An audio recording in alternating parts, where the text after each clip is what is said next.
மேடையிலே அமர்ந்திருக்கும் அறிவார்ந்த பெருமக்களே, பொறுக்கி எடுத்தார் போல் இலக்கிய துறையிலும் சரி, அரசியல் துறையிலும் சரி, அவர்களை இங்கே அழைத்து வைத்து அறிவார்ந்த சபையில்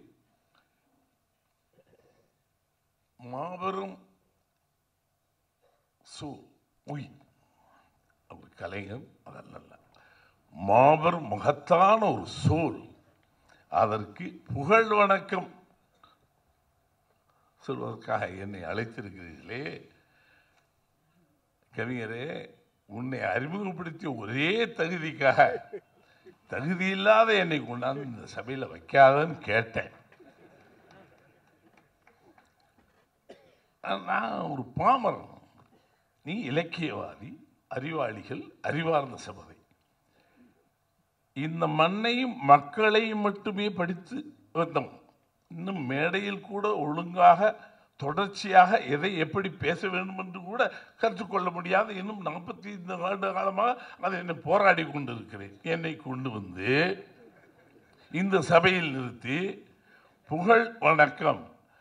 அங்கு யோசித்தேன், இரங்கல் கூட்டம் என்பது எவ்வளவு தெளிவாக இருக்கிறான் அந்த கவிஞன். இரங்கல் கூட்டம் அல்ல, புகழ் வணக்கம். Hats off to you. நம்ம யோசித்து பார்த்தேன், இதை ஒரு இரங்கல் கூட்டமாக சொல்லியிருக்கலாமே. நான் அறிமுகப்படுத்தல் பெருமை என்னன்னா,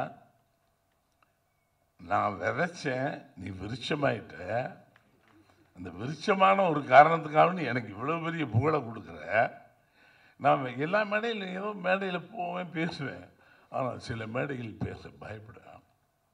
இந்த சபை நீ அமர்த்தி வைத்திருக்கிறாயே, பொறுக்கி எடுத்தார் போல் ஆட்களே, இது அறிவார்ந்த சபை.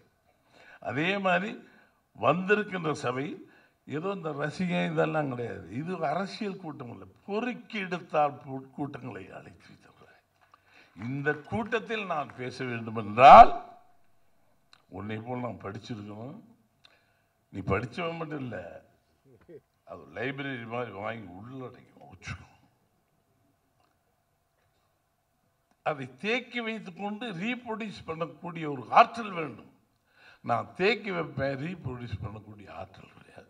சில நேரம் தேக்கியும் வைக்க மாட்டேன். நான் மாட்டுக்கு நிர்வாணமான. நான் சொன்னேன், நீ வெள்ளக்கார மாதிரி, கருப்பாக இருக்கே தவிர வெள்ளக்கார மாதிரி. என்ன பண்ணுவான், 6 மணிக்கு தொடர்ச்சி தொடங்கிவிடும், 8:30க்கு டேய் எங்கப்படா டேய் 6 மணி. நான் வந்து 1000 பிரச்சனை இருக்கேன். நம்மளை செலிபிரிட்டின்னு வேற சொல்லிட்டாங்க.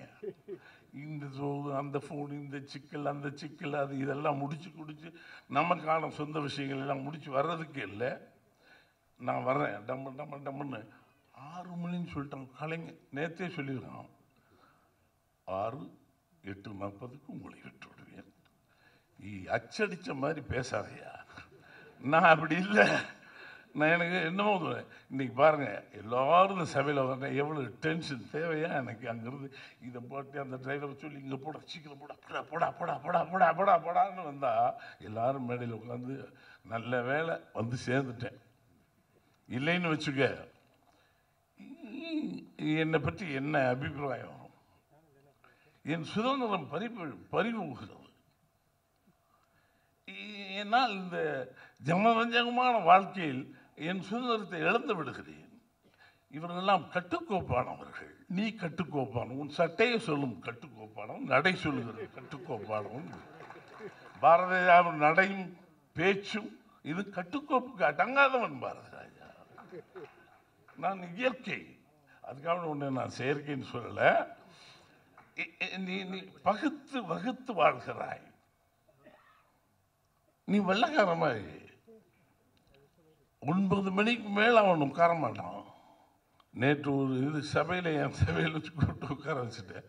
அப்படி புழுங்க 9, 10, 11. ஏன்னா 9க்கு சாப்பாடு, 9:15க்கு படிப்பு, 9:40க்கு தூக்கம். அடங்கப்பா. நாங்கள் அப்படி இல்லை, எப்போ வேணாலும் சாப்பிடுவோம், எப்போ வேணாலும் கும்பிடணும். பாரதிராஜாவுக்கு ஒன்றும் இதுக்குள்ளெல்லாம் வைக்கக்கூடாது. ஆனால் நீ சொன்னதுல ஒரே ஒரு விஷயம், கலைஞன் எல்லாம் பேசுனீங்க. கலைஞன்